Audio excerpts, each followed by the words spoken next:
All right. So yes, as Nash said, we're going to go over the Salesforce Indicator app. It's a fairly new solution that's coming out of the Salesforce Commons program. So just to highlight the leadership team for this project, we have Jody Miners, who's a Salesforce MVP Hall of Famer. She's based in Australia, where she's a Salesforce consulting partner. And then we also have Emma Keeling, who is another consulting partner based in the UK, focusing on nonprofits. And then I myself am also a consulting partner of sorts, and I work in the US down here, focusing mainly on nonprofits and membership associations.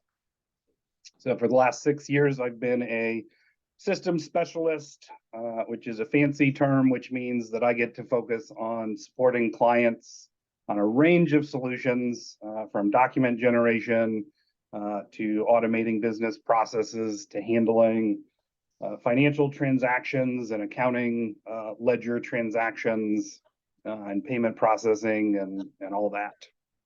So I do a lot of routine and complex processes for these associations that are transitioning into Salesforce and the Nonprofit Success Pack, or NPSP, as well as just leveraging anything else that we can get out of the Salesforce system.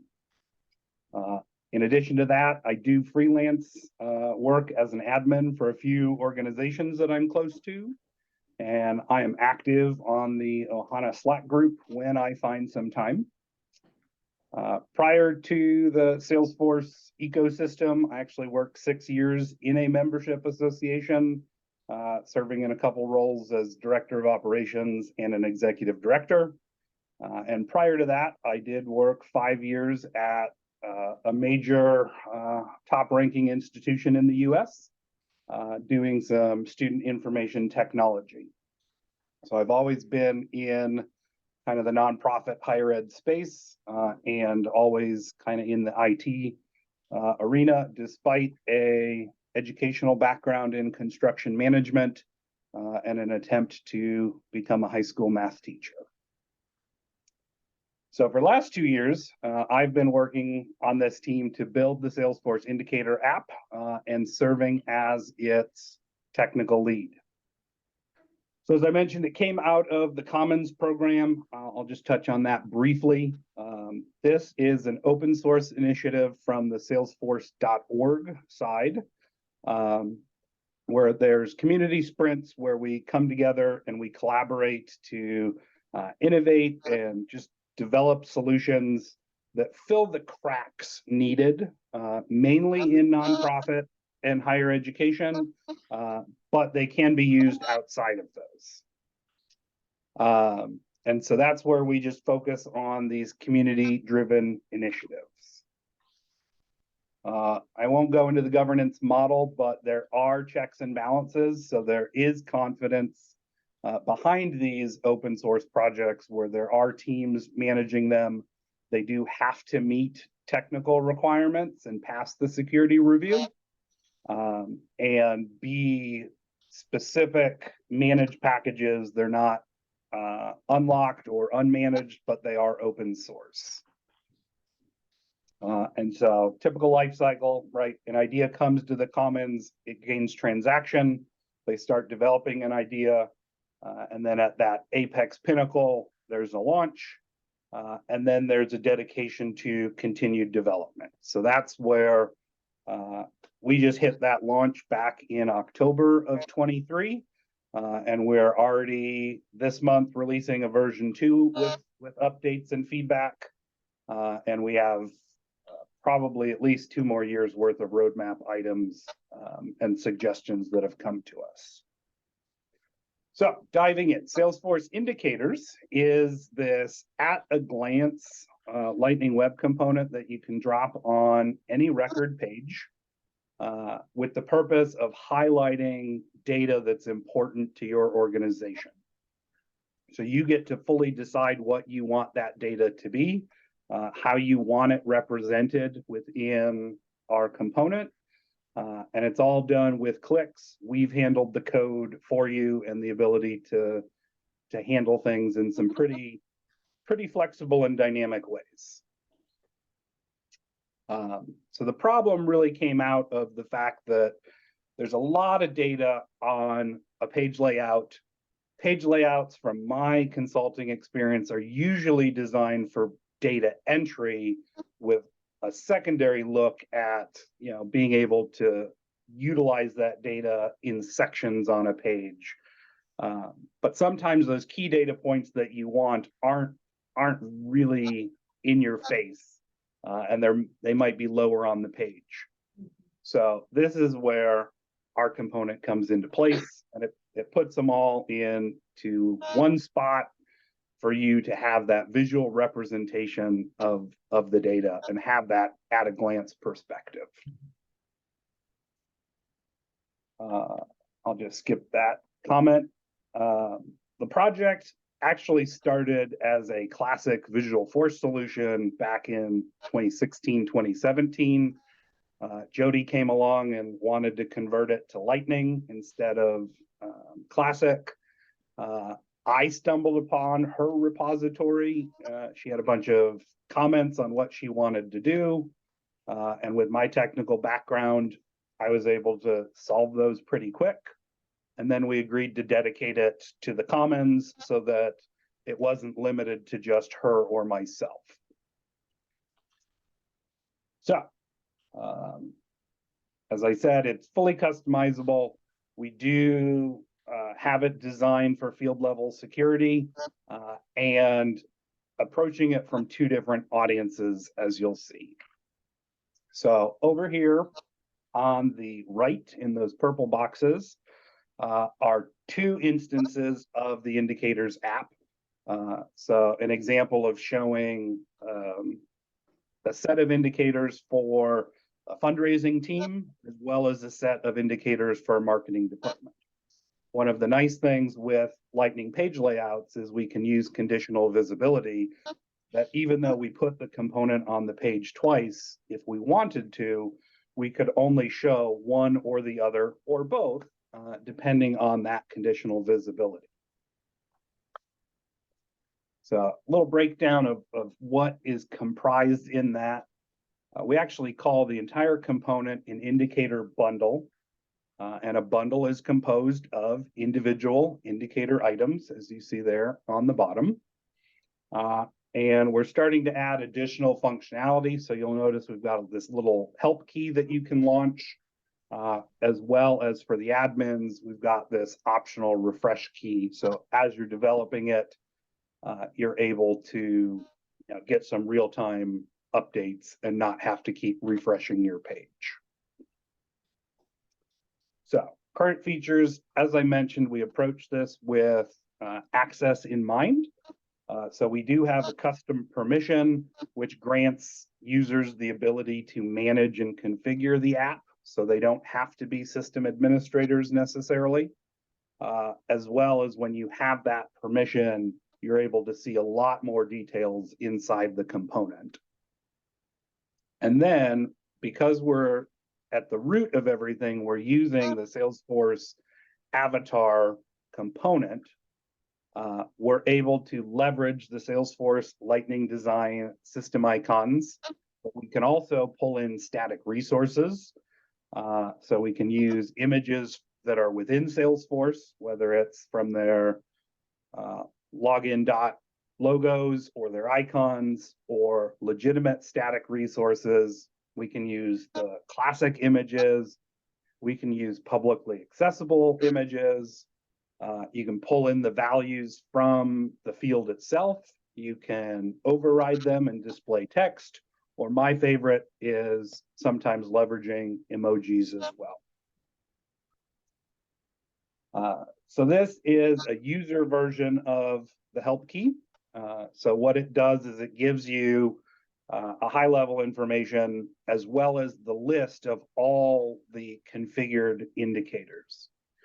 Where this is helpful is you may see a light green heart on one record, you might see a blue heart on another. This helps you to understand why the display criteria there is showing you the indicator you have, or why you might not be seeing the indicator you think you want to see. And all of this is driven by custom metadata records, which these are pretty intimidating. I fully acknowledge that. We are actively working on a UI to manage the custom metadata so that you don't have to go into setup. We've tried to reduce some of that scariness, but the value of storing this in the custom metadata types is that you can actually move them across sandboxes or from sandbox to production, and you can store the values in a source location like GitHub or something like that. So it provides a lot more robustness than storing these as individual records that you'd lose when you create sandboxes or scratch orgs. We do have some advanced features, which I'll get into, but we do have the ability to leverage the API names of fields and not just a drop-down of fields. This lets you navigate actually up the hierarchy of lookup fields and master detail relationships. We've got the flexibility for controlling access to, or controlling the appearance, sorry, of some shapes, some sizes, being able to change the colors a bit, providing some help text or hover text, and some display criteria, which is a really robust solution. So on the right there, we're able to display those if there's any value, if it's null, false, or zero, and we treat zeros depending on how you want them treated. We can do different indicators based on a numerical range, and we can do different indicators based on the field's value using contains, equals, doesn't equals, starts with text. We do have it as an item to tackle is to be able to handle date ranges, both specific and relative date ranges. It's a little more complex to build out, so that's why we didn't get it in the early and then the update that's coming out later this month, that last line on the left that says, now if you're using multi-select pick lists, or if you've got a declarative lookup rollup summary or another tool that concatenates values into a string field, a text field, we can actually display multiple indicators based on that one field if you display switch. So at the root of the model, the model's pretty simple. As I said, you've got those indicator items right there in the center. We have the concept of that bundle that is a grouping of items. You group those items in a junction object called bundle item, and then you can have additional display criteria and conditions, and those variations are stored in an item extension. That's as technical as I'll get. So let's jump into a live demo, because that's what most people like. So I'm going to come over here. I'm going to select the contact, and I've already got the indicator on the page. Salesforce is just being slow. So I've got that bundle component on the page here, and this one is configured to show missing contact fields. So if I hover over this, you'll notice it's a little probably small on the screen, but we've got a message that says no home phone number entered. Similarly, no mobile phone entered and no email address entered. So clearly, at a glance, right, I'm not on the details tab as a Salesforce user. In this scenario, I know that I've got some key data points missing on a record. If I come over here to that help icon, I do have that admin permission assigned, so I'm seeing a couple extra columns here, but I can see the information that makes up those indicators, and I do have some buttons here that will take me into setup. We'll kind of explore those in a moment. But if I come over here to details, And let's go ahead and edit this record a bit. So let's say that we don't use the phone field the way that it's used. We should put that in home. And this other, we're going to move that up to mobile. And someone put email in the wrong spot. They put it over in department. Let's put that into. So as soon as I click saved, all three of those indicators disappeared.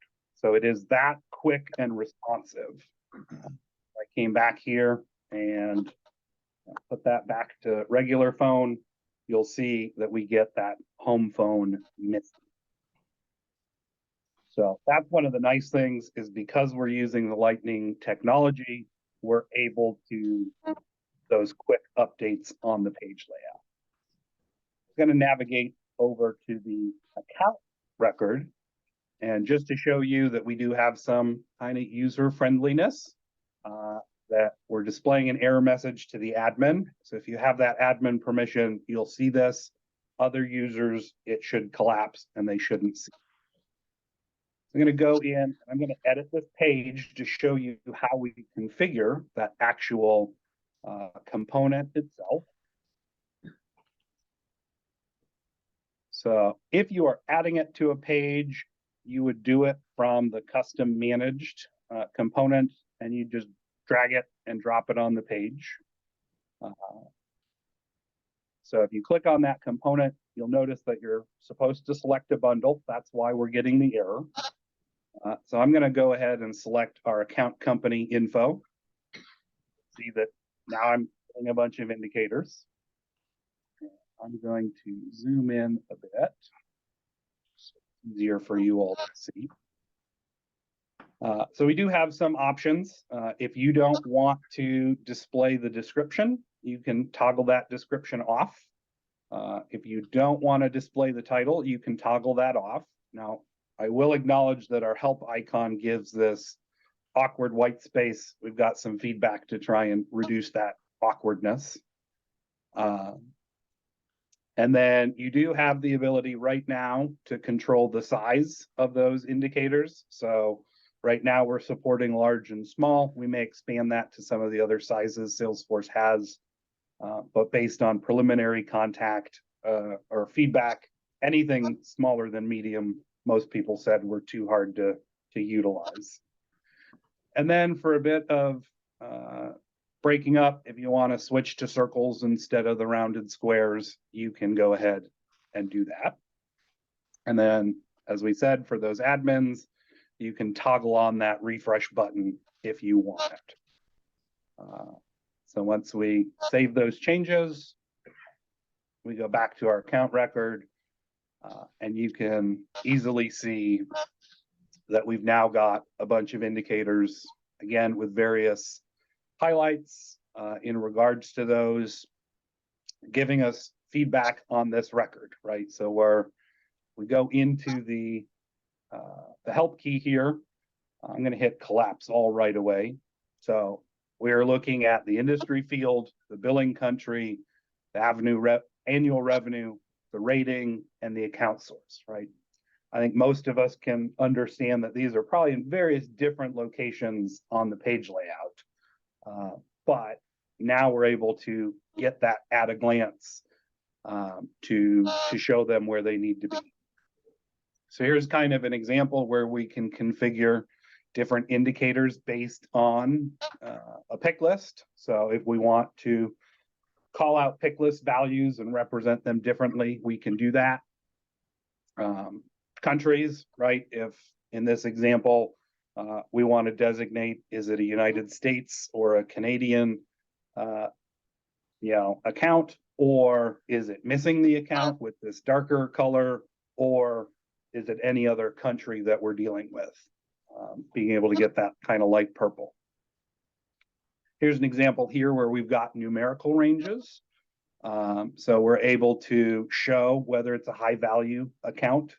This in a nonprofit setting could be a high value donor. In a higher ed setting, right? It could again be a high value donor. Could even be students who owe money if that, if that's a debt. Examples where we're able to display different colors for ratings and that. So I think you hopefully get the perspective of kind of that flexibility. So kind of show you how easy it is to set up. We deliver with this a tab called Indicator Setup. So as I said, we're trying to reduce the need to go into setup. Right now, it will take you directly where you need to go into setup. But you'll see here the bundles that you've configured and set up. I have a bunch of training ones that I'll go through. And then we do deliver unbundled. So if you happen to create an indicator and you forget to put it into a bundle, it'll show up here, and that helps you with your debugging process. So I'm going to go ahead and I'm going to create a new indicator bundle. As I said, right now, this will take us into setup, and it takes me right to where we need to go. So not everyone uses leads, but I'll come here and set up a lead. Let me zoom in a bit for y'all. So we are leveraging some functionality of custom metadata where we have some pick lists that we can use. I'm going to go ahead and assign the lead object. I'm going to turn this active off for now. So we do have the functionality that admins can configure stuff, but not enable them for the end users just yet. I'm going to go ahead and call this title important lead details. We'll give a bit of a description on that card text. And then icons, I'm going to use the standard Salesforce icon for a lead record.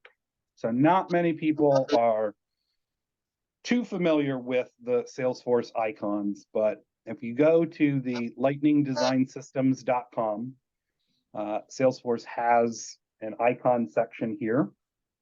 And there's a couple different flavors of icons. So there's utility, document type, standard, custom, and action.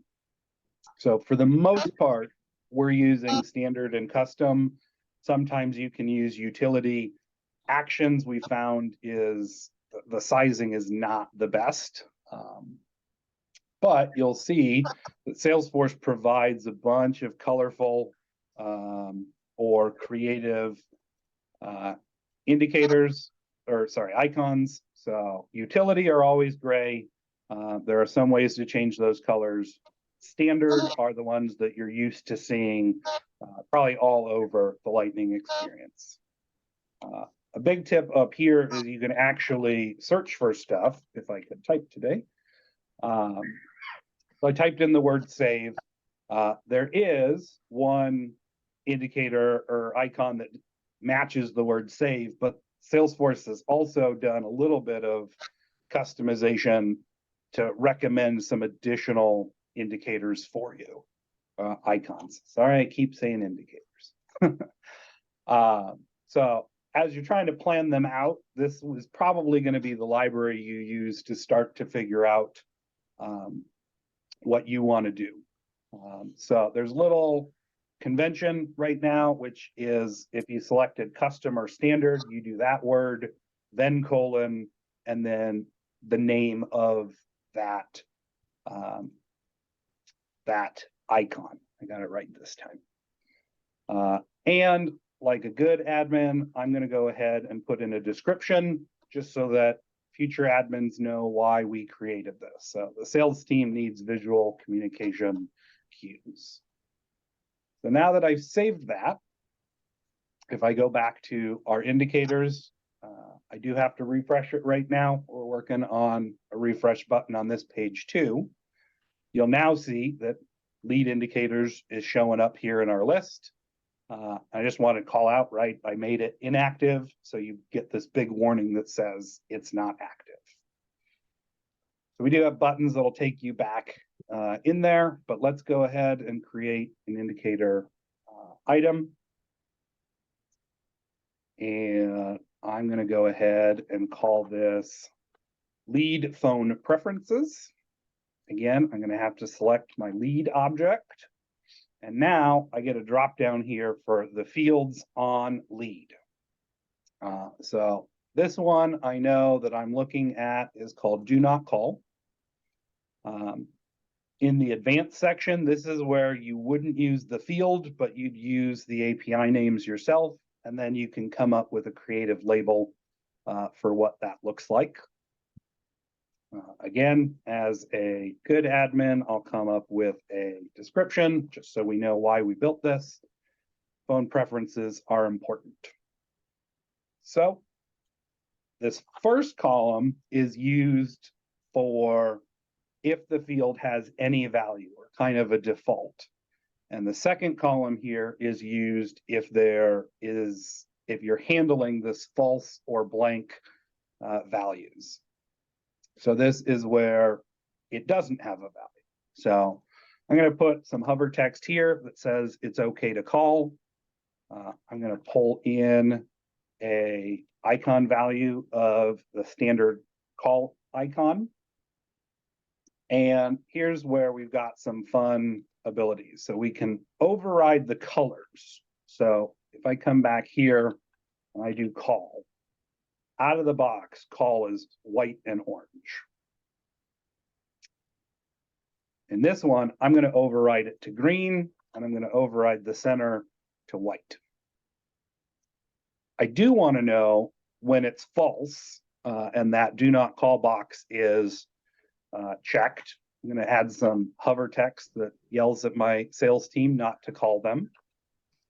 Again, I'm going to put in that standard phone, and I'm going to put in this ominous black background with a red foreground.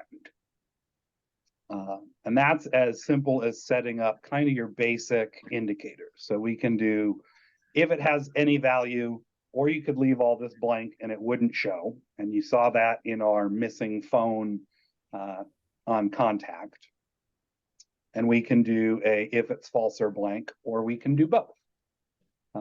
We do have this special handling is that zeros can be treated as numbers or zeros can be treated as blank. So if you do have roll-up summaries and you want to treat a zero as a non-number, we can go ahead and use that, and then it'll default to whatever's on this right-hand column. So I'm going to save those phone preferences. We have one question, if you can. Yep. Actually, I have two questions, if you don't mind. When you're showing the screen the users see, and they see the indicators, can they click on the indicator and it would take them right to the field? Not right now. They are not clickable. We do have two suggestions for enhancements. One is to make it clickable to edit a field and have a little pop-up. The other one is to click it and get more information. So we're currently evaluating both of those ideas. I don't believe that there's a way that we could click it and navigate to where it is on the page, but I think that idea is more in line with a little pop-up that shows that field value and is like a mini page layout. And the other question I have is, when you were showing those icons or images, did you already show us where we find those and how we get to them? Or if not, can you take a few minutes to show us how we can navigate to that part of Salesforce to use these symbols? Yep. So Salesforce has a website called lightningdesignsystem.com. Okay. And then they've got on their menu a page called icons.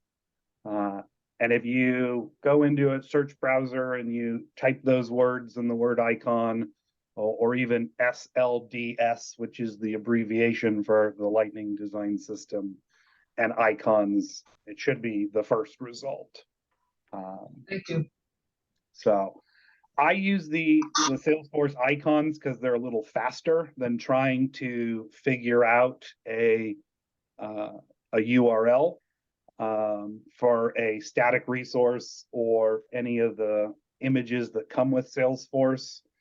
The other option, as I said, I'm a fan of emojis. So what we can do is Windows users, it's Windows key and dot. with a period, and you can pull up an emoji keyboard. I know that there's another one for Mac. I apologize. I think it might be like Command Control Space or something. But this way you could actually put emojis that appear inside our indicators as well. So those are kind of the very two easy ways to do graphical representations.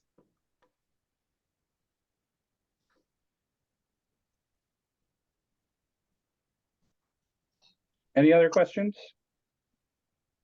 Yes, Linda. Yes, I have a question. I imagine you will maybe mention it at the end, but is this a very lightning component we can use, or you have to purchase it? It's 100% free. Awesome. Thank you.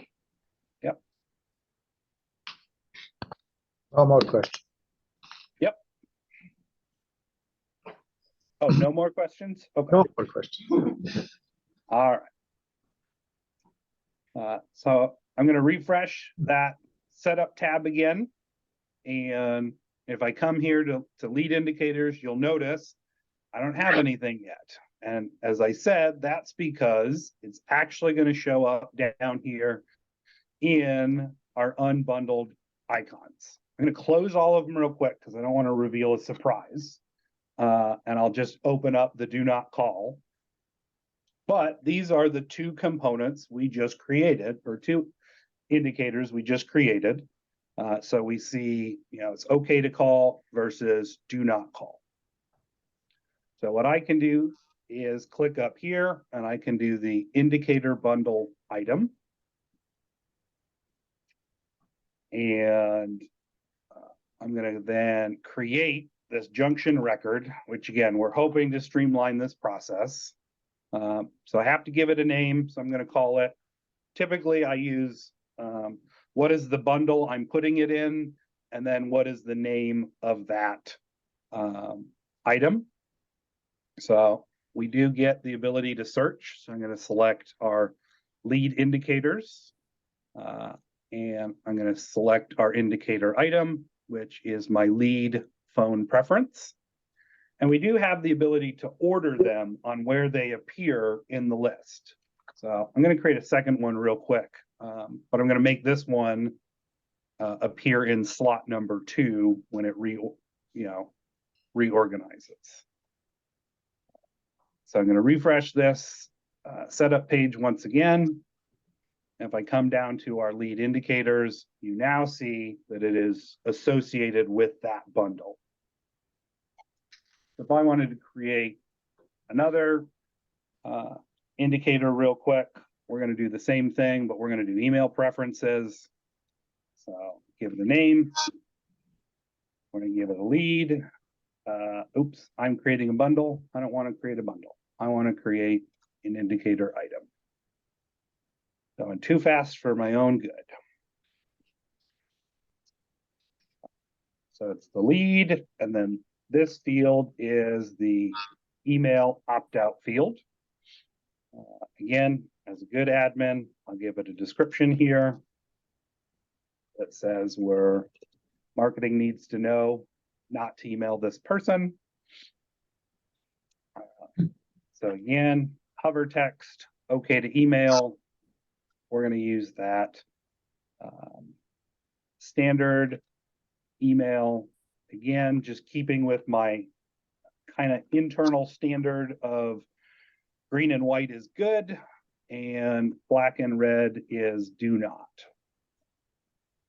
So we do allow you to override those, which allows you to come up with some internal standardization, or if you needed to fit the brand of your company, your organization, or your clients.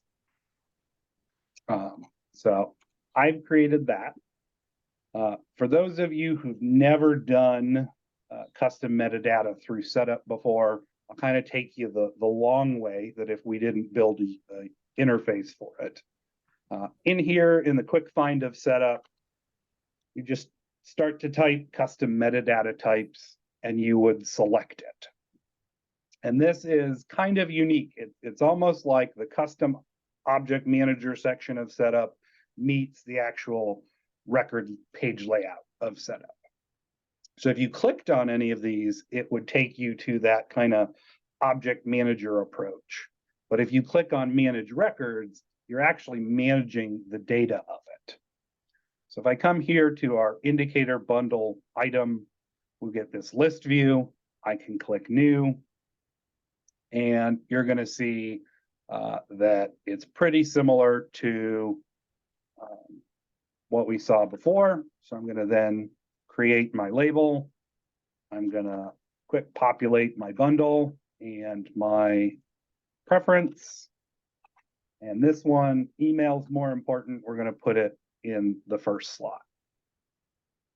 It would help if I didn't have an underscore, which means this one's probably going to yell at me too. Or it's because my script doesn't match how I saved it in Salesforce because I have a typo.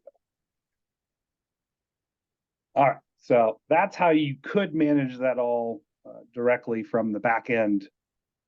Again, just to show, if I refresh, I come down here to lead indicators, we now have our two sets. And because we prioritize this one, it actually shows up first. So big red, I'm going to go ahead and edit this. I'm going to set it back to active because now I'm confident my users are ready for it.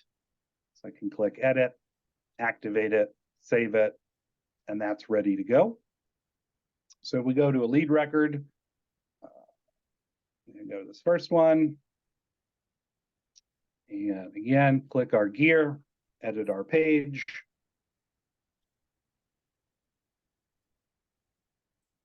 We're going to shrink the standard options. We're going to take our indicator bundle. I will preface that I'm in a Scratch org and they are notorious for crashing when I try to do this.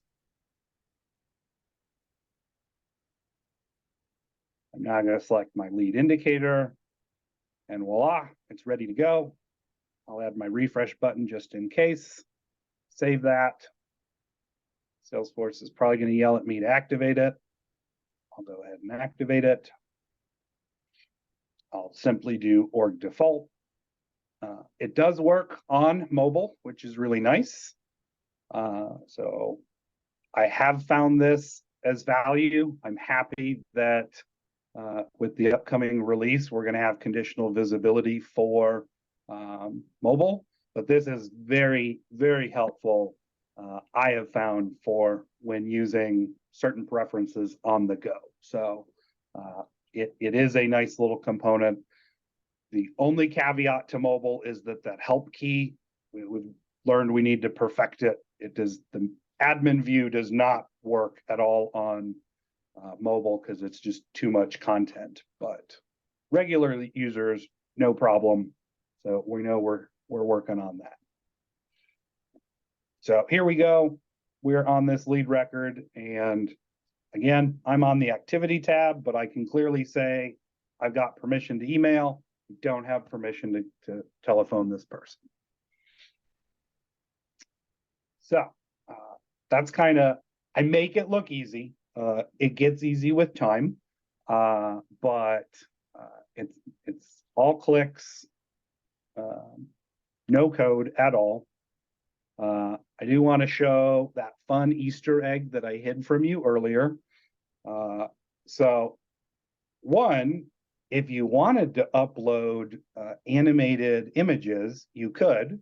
So if you want to draw a little more attention on the page, you can. Some users find them annoying. I find them cute.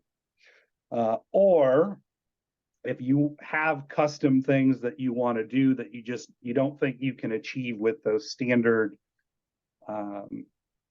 icons from Salesforce, this is an example where I uploaded them to a static resource, and I can go ahead and pull in different images and assign those images, and I've got it based on a rating score of 1 through 5, or if it's missing, or it otherwise is okay.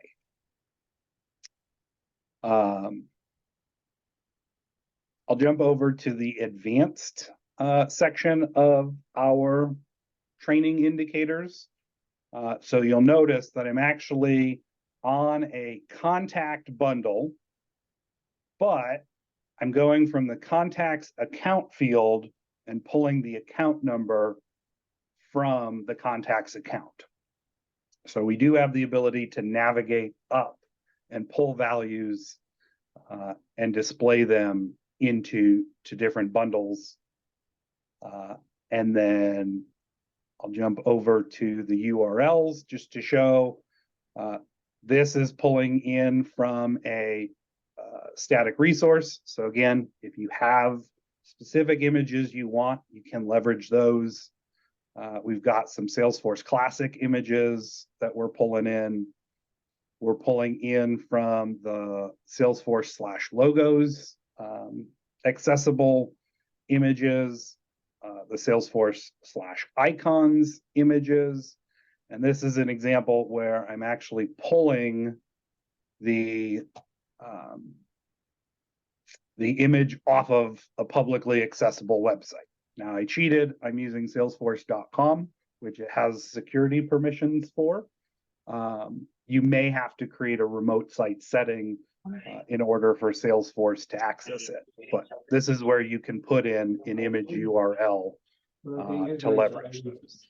Some of my funds got transferred into Uber Plus card, like the one we use for shop and pay. What was the question? I heard something about Google.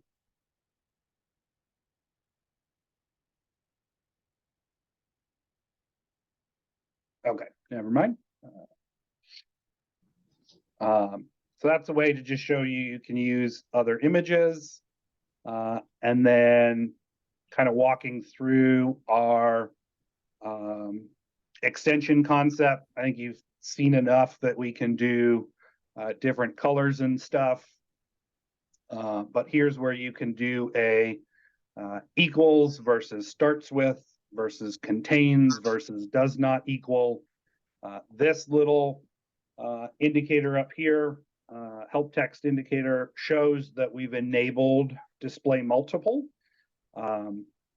So this would say that if it happened to match multiple criteria, that it would display more than one of these indicators.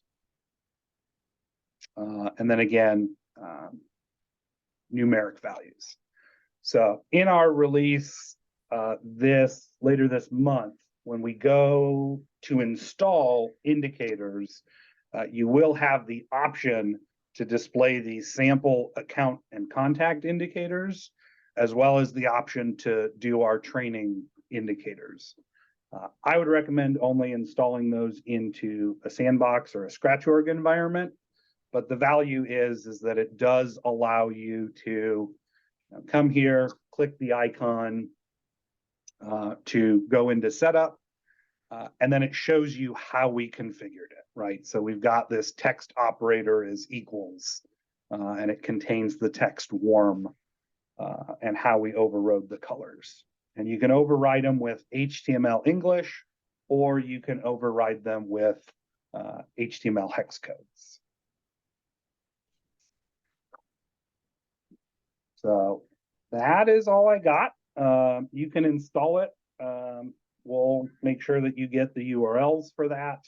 It's through the Salesforce.org page where all of their products and open source products are installable. We've got a Trailblazer community group. We've got our documentation site. I would, of course, encourage anyone to participate in the Commons if you have the ability. They do in-person ones, they do virtual ones. So if you have the opportunity to do it, I would highly encourage it. Otherwise, thanks for having me. Happy to take any more questions and happy to connect with anyone on LinkedIn, or you can find me on the Trailblazer communities. Hey, Tim, great features that you built for a year. Are you going to share this presentation with us that I can upload to user group for reference? Yeah, I can give you guys access to it. PDF version or something like that? Yep, we can do that. Okay, perfect. Any questions for Tim before we go next? One question. There is one question. Yeah, are there any specific field types that are not supported in the display criteria, like multi-select pick list or a rich text field or a long text area field? Are there any specific field types that are not supported? I would have to check long text and rich text. I think they work. But other than that, the other standard data types are working. We only have display criteria based on text and numeric right now, so date wouldn't. You could use has a value or doesn't, but we don't have date range logic yet. For example, I have the same question for pick list values. For example, the stage and opportunity, if you wanted to put an indicator there, is that possible? Yes, so all of those references to rating and industry were pick list fields. And can we put a range, like multiple options? Or it's just, Yes, yeah, yep. Thank you. There is one more question. Just one more question. I wasn't sure if it supports all the clouds. I can see it's in Sales Cloud. Yeah, so I just spun up a developer org, but as Nash said, it is not specific to an industry or any cloud. So it should be installable on any Salesforce instance. Yeah, just want to clarify. Marketing Cloud means Paradot or Marketing Tool, not Salesforce org. Is this what you're referring? Yes, that's what I'm referring. Yes, I think you cannot use it in Marketing Cloud because it's not Salesforce org. In Marketing Cloud, you use Marketing Cloud features to read Salesforce and do whatever Marketing Cloud does. But this is for Salesforce platform instance that you can. Yeah, it would be available in the Sales Cloud that Marketing Cloud and Pardot are tied to, but not those specific tools. There is no more questions. I am going to stop recording and thank you, Tim, for this. This was great.